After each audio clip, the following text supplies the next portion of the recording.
Hey, everybody, and welcome to the For Female Founders podcast series, where we are helping women in business learn to thrive, not just survive. I am your host, Sarah Bundy, and today my guests are Chloe C., who is the Director of Content Marketing with PartnerStack, and Lydia Hrycko, the Manager of Content Marketing, also at PartnerStack. And they are content-first marketers, advocates of positive change, and thought leaders in the world of B2B SaaS. With International Women's Day 2025, we wanted to discuss a very important report that PartnerStack just released, their 2025 Women in SaaS Report. A lot of work has gone into creating this resource for SaaS companies, and today we're going to dive into the data and learn where we're at in the world of women in B2B SaaS and where we're going into the future. So ladies, welcome to the show. Thanks so much for having us. Yay! Well, happy you're here. We've got a lot of content to cover today.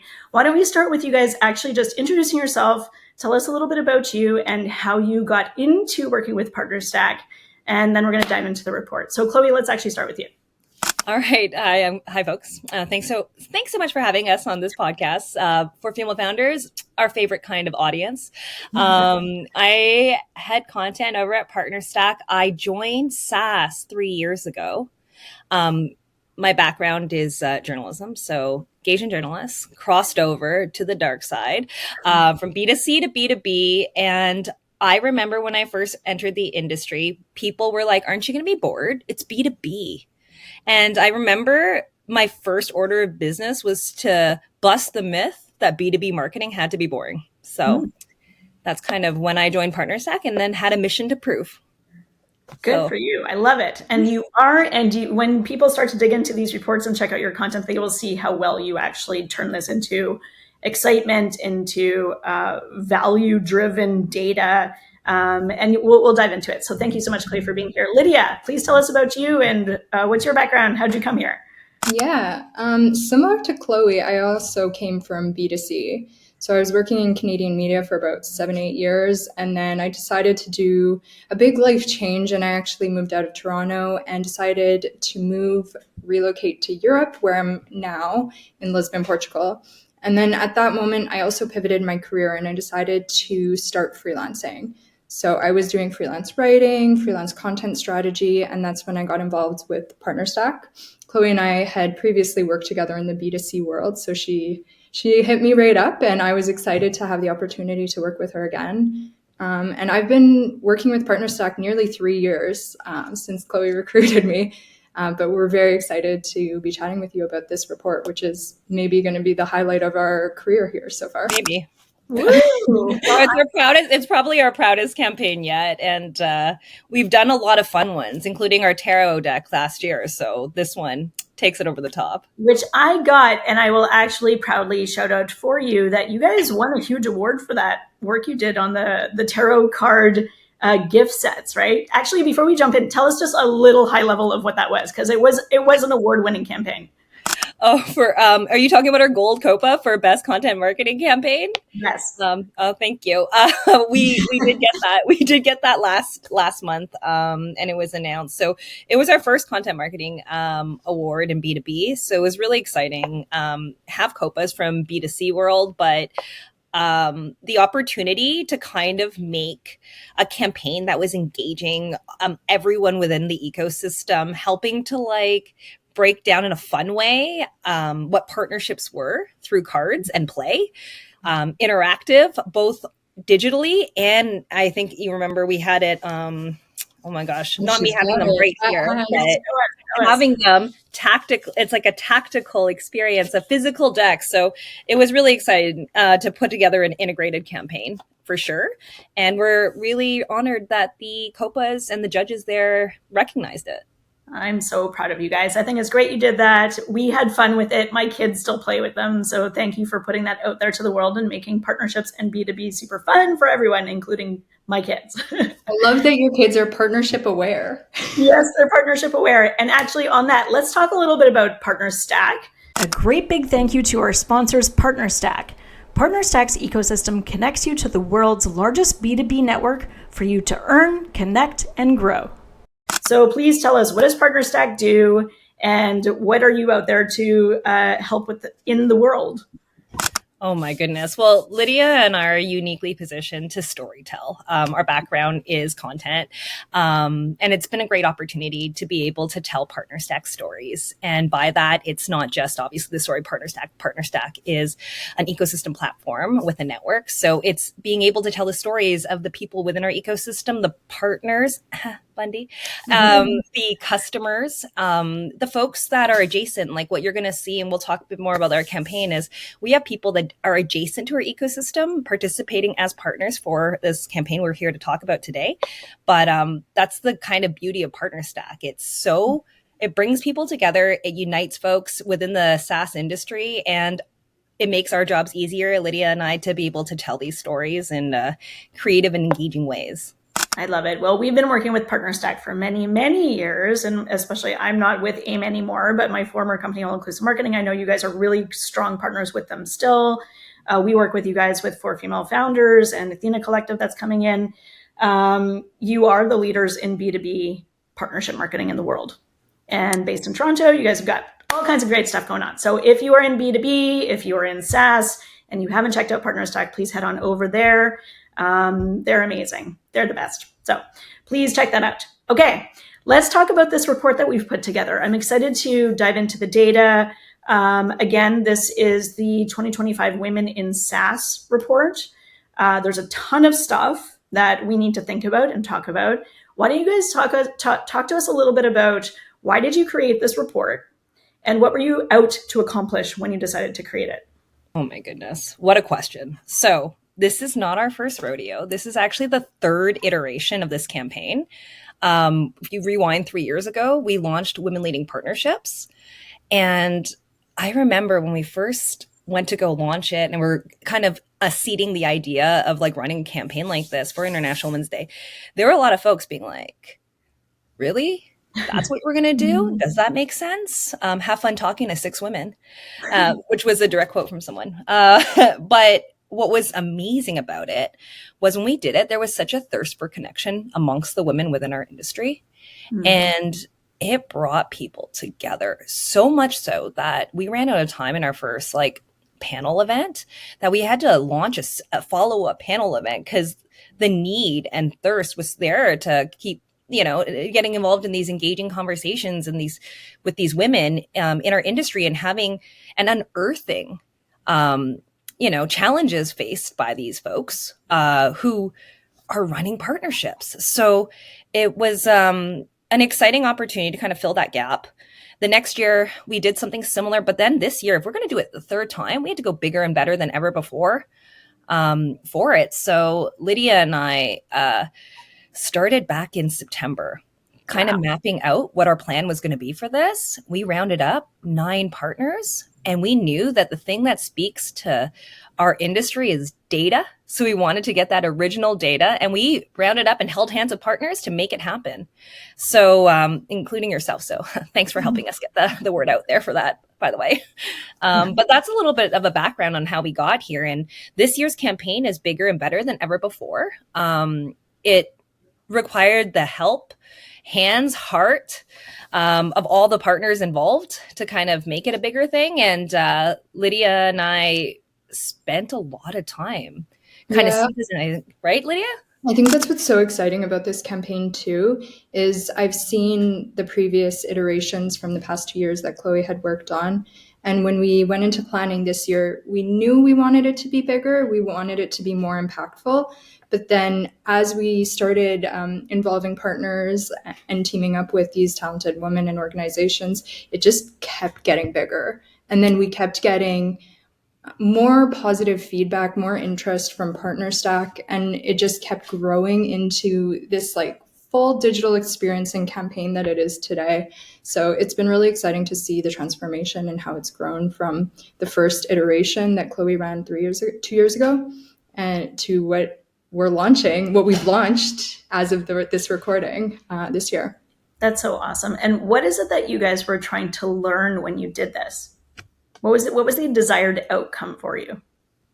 I think that what Chloe and I have talked about is that more than learning, because I felt like as women who work in these industries day in, day out, we weren't necessarily surprised by the data, but we got a really good picture of our current state.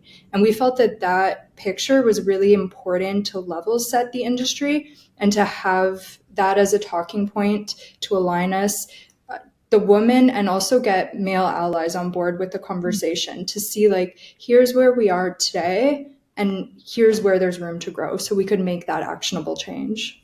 And there's feelings, right? So the thing is, we understand and recognize there's a sentiment amongst women within the industry, amongst professional working women within tech at large.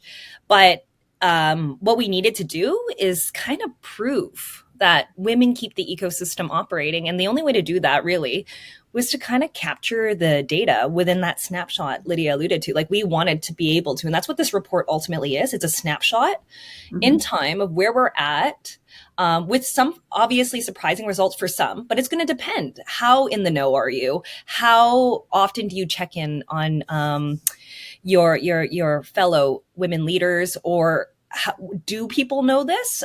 So I think for some, it's going to be very surprising. It could be sobering for some.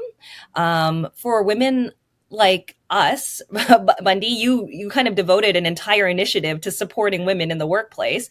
Women, I think within your audience that read it aren't going to be surprised, and they're going to be, I want to guess, feeling validated. I want to guess it's going to validate some of the undercurrents and feelings that they've been experiencing over the last few years, especially. But I think that's kind of really what it comes down to. It's, given your experience, you may react to this report a little differently, but we like to think of it as an optimistic opportunity to kind of benchmark where we're at and do a little better, you know? That's great. So having it as a new baseline for us to propel forward with, validating the women who are in the space right now, you know, making them not feel quite so alone, and some of the challenges that they're facing, but also give organizations as a whole this view, as a sort of like 30,000 foot view of what's happening, so that they can make the positive, actionable changes that they need to help create better atmospheres, create stronger organizations, to develop better partnerships. So that's what the outcome is going to be in reading this report. Yeah. Right? Inspiring the male leadership at companies. We're lucky, Lydia and I, to have a C-suite of men who are eager to become allies and do a little better. Yeah, and they are. And actually, I will attest to that, because Tyler, who's your CMO, you've got Luke, who's one of your co-founders. They have actually become huge advocates and friends of the 4 Female Founders community, as well as the Athena Collective community. And it's genuine. You know, I appreciate your leadership team, because I don't feel like they're just checking a box. They genuinely really want to understand and help support and elevate and do the right thing. I mean, part of that too, right? Yeah. Is trusting Lydia and I to kind of campaign like this for the market, and having that full unconditional support. Without that platform, we wouldn't be able to kind of bring the necessary information to our space. Love it. Yeah. And not being afraid to name themselves as allies, like to put themselves too out there in support of this work. It's been really fantastic. So good. Well, thank you to not only the men at PartnerStack, but also all of the male allies out there, all of the leaders who don't care about gender, but care about doing the right thing and care about building great companies. Thank you for the great work that you do. All right, let's talk about this report. Let's dive in. So there were two sides of this. There's where are we at today, and where do we need to go, right? So let's talk about the where are we at today. What are some of the interesting findings that you guys found in the data? Actually, before we even get to the data, please talk to us about how you got the data. Definitely. So we worked with the partners to first create the questions. And for us, it was really important that we took a human first approach. There's so much in the world of content marketing right now that's driven by AI. And we really wanted to look at this from a human first approach, work directly with our partners as well. So that was something that was really important to us. And then will also mention that it was important to us how we define woman for our report too. So that's anyone who self-identifies as a woman, so that we do include trans women in our definition here. Just wanted to call that out, because taking an intersectional lens to this report was extremely important to us. So we always wanted to keep that in mind. Great. When it came to the data and the methodology, we conducted a survey over 2 months. It was an anonymized survey because we wanted to really encourage people to be candid and to really share some meaningful insights about their lived experience. Then from there, we got to data crunching. Chloe and I became data analysts, and we really got in there. And this is where it was very human first too. We didn't throw this into AI to spit out some stats. We really were working there and trying to find the most valuable insights for the questions, and also measuring them against the demographic information that we collected about respondents too. So this was all self-reported, and we got some really great data. A lot of pivot tables. I'm a journalist. I was trained to be a journalist, but when we were doing this report, that was something that was super important for me and Lydia too, to get it right. So we broke it down in every view. We kind of went at it and we're like debating each other on the takeaways of it, what it could mean. And we wanted to be really responsible about the message we were delivering to. Accuracy, truth, and the goal ultimately behind this report was to make sure it wasn't a surface level report. We wanted to go beyond performative marketing. It's something Lydia and I bring with us from the B2C world, which was, it always gave us the ick, right? We don't want, something to just feel good about. We want to make a positive change. And how might we do that? It's get the real data and tell the real story. And let's make sure we get that right, I'll also say that, and because I was part of this survey, and because I was part of this, as a partner, one of the people who was helping to advocate for getting enough people to actually respond.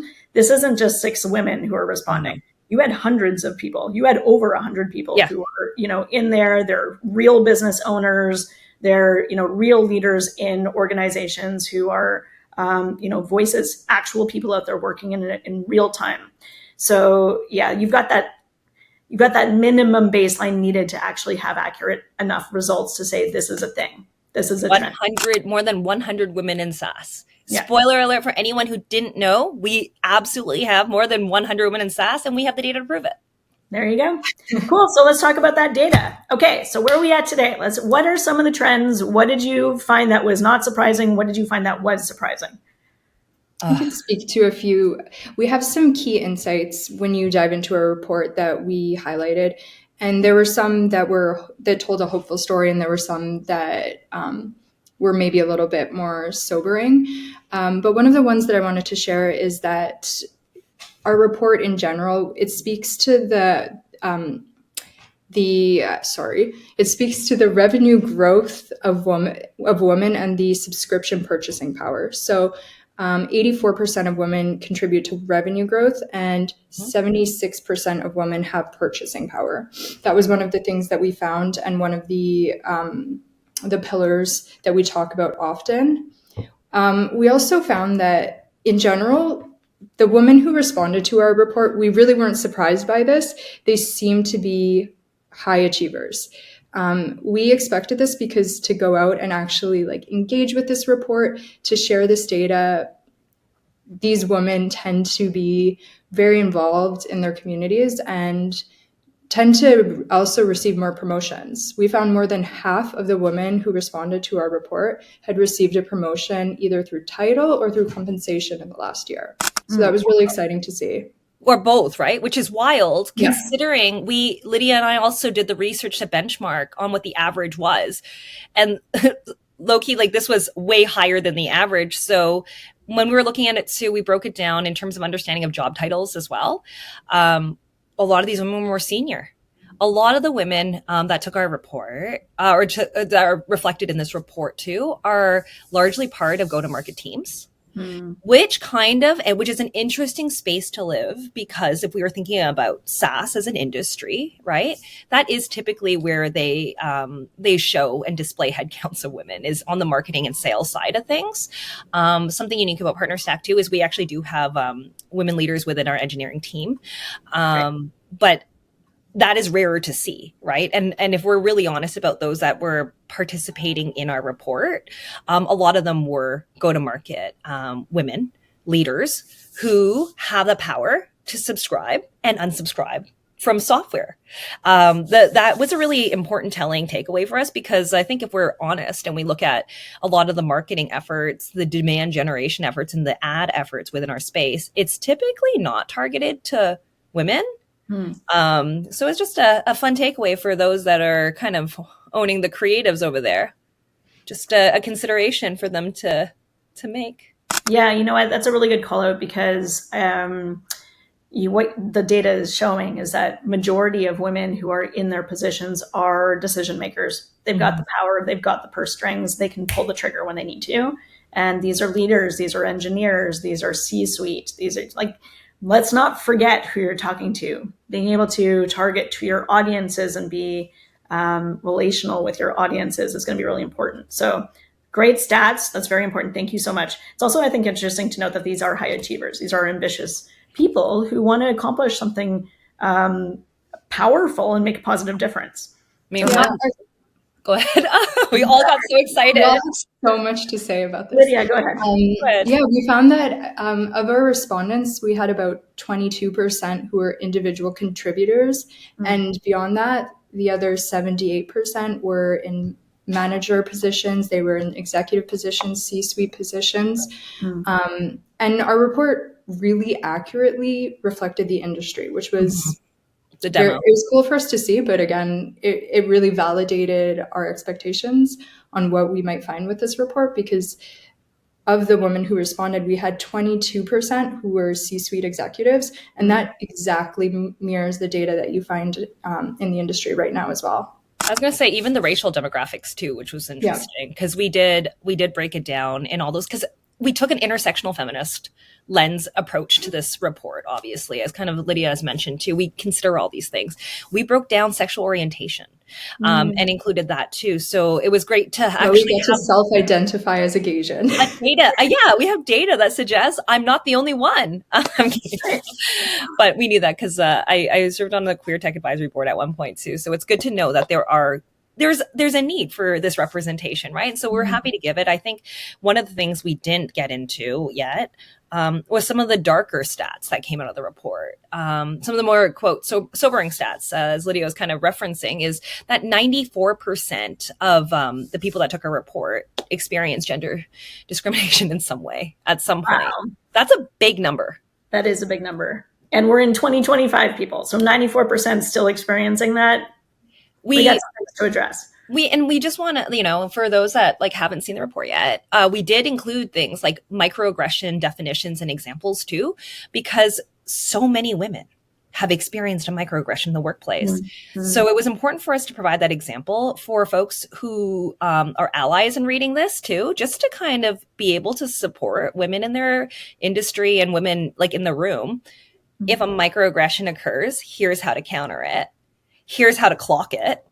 Mm-hmm. Here, and a note, a lot of people are experiencing them. So let's try to be on the right side of history here. Yeah, and if you think about this, how can you possibly do your best work when you're afraid that someone's going to be aggressive towards you because of your gender or because of just you being different from them?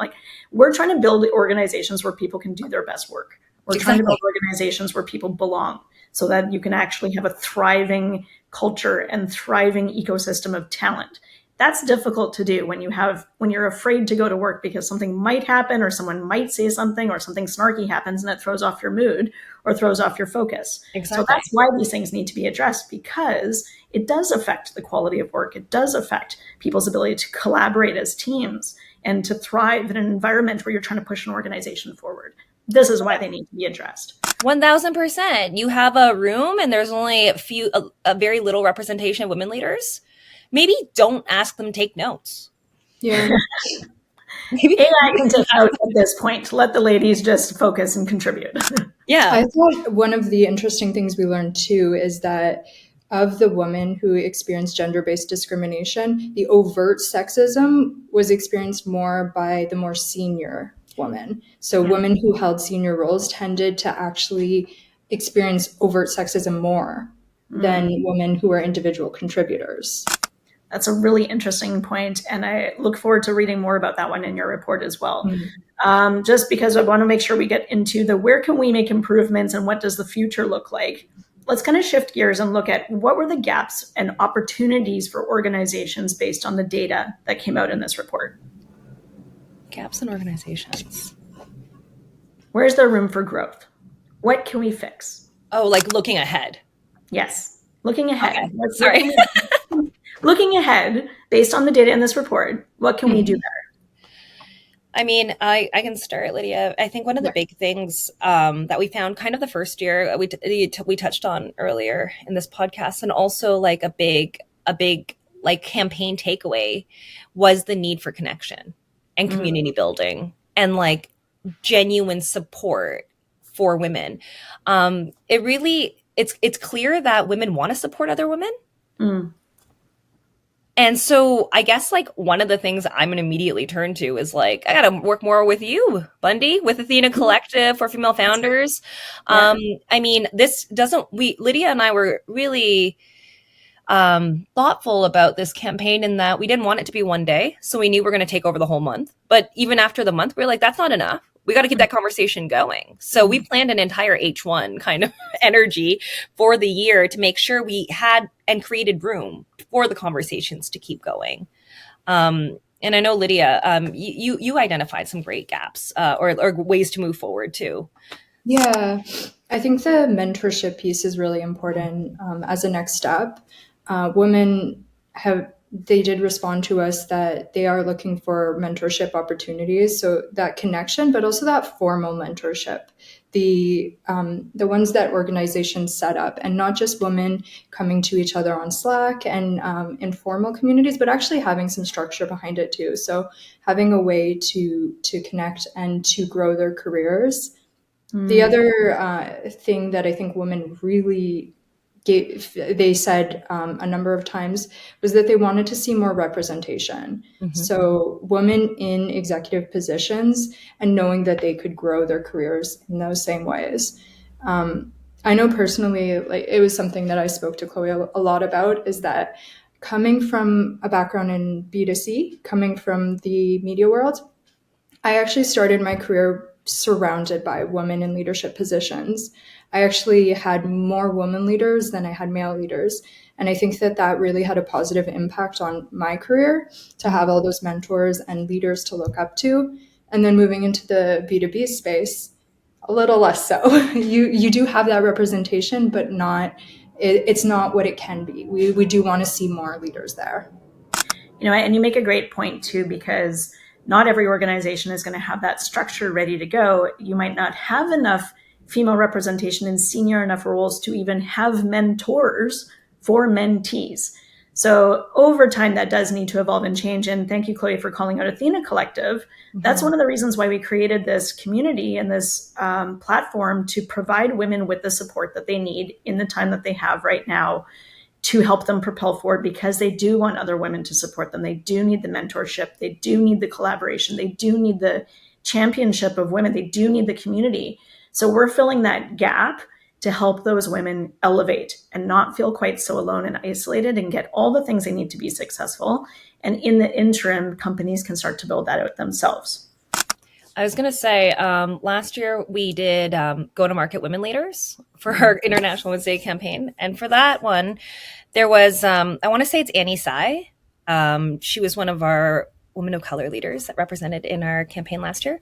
But she made a really interesting point that I still think about today. So this is the thing. Every one of these campaigns lives inside me. And so becomes a frame of reference. So Annie, I believe, spoke to the idea of a champion over a mentor in certain ways, and how that was really key for her. And I've been thinking about that since, right? Because while a mentor can help guide in those ways, the way we're defining champion was those people that are in the room for you when you're not, advocating for you, creating opportunity for you, speaking for you. And that's something that I know I would love everyone to kind of get in their head too, because I think I've not had a lot of women mentors myself, but I've had a handful that I reference. Obviously, even doing these campaigns, I learn from all the women that I get to work with, that I get to meet with. I think about them all the time, especially having worked with them within the campaigns. Like when it comes to our content, we're positioning experts and we're like, who knows how to do this? The more you're exposed to the work women do, the higher your standards become. And the more you kind of want to keep growing and perpetuating that. And that's the fascinating thing. I find that women leaders are not status quo leaders because they've had to fight so hard to get to that position. Mm-hmm. And you know that they didn't fail up to it. So they've earned every position they've gotten. And my favorite thing about women leaders is they often look at their team and amplify them too. And they're trying to find ways to raise visibility for all women. And that's something that I'm always going to respect about women leaders. And I think that's one of the big patterns I'd want to emerge from this report. So good. So let's talk a little bit about what you want to leave with our listeners today. They can go download the report. We're going to talk about where to find it in a second.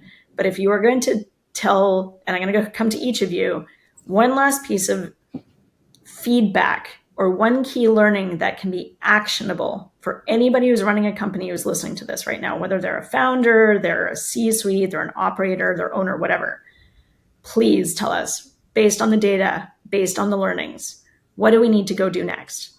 Chloe, let's start with you. Women have purchasing power. That's a big one for us. That was one we want to highlight. Don't overlook them when you're marketing. Don't overlook them when you're hiring. I also think a big one is how might you recognize invisible work? Are you tracking the work? I know we live in such a world where we want to own results, but in order to get to those results, someone did the work. Do we know who did that? And are we giving them the right credit? Exactly. Is the recognition there? Okay. So give your team credit, lean in, lift people up. If you have that power, use your power for good. That's your message. Yes, Chloe? Yes. And women have purchasing power. That's the big one. We have data to prove that one now. Yes. So market to us and speak to us too, because we are here and we have power to pull the purse strings. Thank you for that one. Lydia, how about you? What do you want to leave our listeners with today? I think I would echo that. It really is about, I liked what Chloe said earlier about the woman champions as well. And it's not just, it is us uplifting each other, creating those mentorship opportunities, seeing in women in leadership positions, but also passing the mic to each other, men passing the mic to us. Mm-hmm. We do, I don't know if I can tease this yet, but we have an exciting digital, it's a yes? Yeah.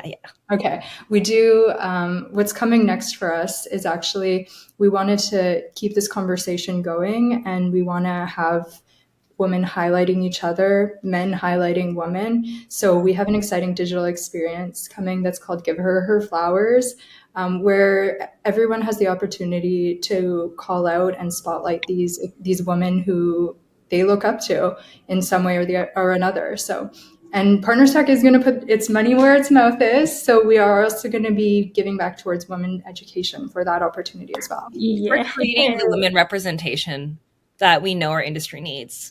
Mm-hmm. And I guess the big shout out here too also would be all the male allies that have supported us as we've done this. Well, we know we're doing a sponsorship with you, Bundy, where we know that we mean it for sure. And that is another opportunity to go beyond the performative. This isn't just like a messaging campaign. We want to actually provide women representation in leadership and support women's leadership in partnerships in particular. That's PartnerStack's goal all the time. And we know that women keep the ecosystem operating and run fantastic partnerships, sometimes as a one-woman show, sometimes as a, part of a bigger team. But we know that we've seen a lot of good work done and we want to be able to celebrate that. And you guys have been, and we're so grateful for you guys. We're grateful for the two of you. We're grateful for your team. We're grateful for the work and pioneer work that you're doing and really putting up your leadership flag and saying things do need to change and we're going to help make that happen. So thank you so much for all of the amazing work that you've done. Thank you for putting together this report. If anybody wants to download or check out this report, where shall they go and find it?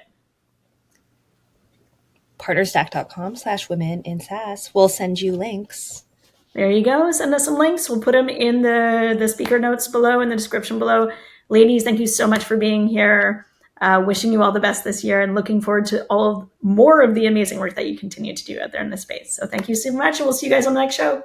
Thank you. Thanks for listening to the 4 Female Founders podcast series. If you enjoyed this episode, please go ahead and hit subscribe, like, or comment below so we can continue to support women in business by helping them thrive, not just survive.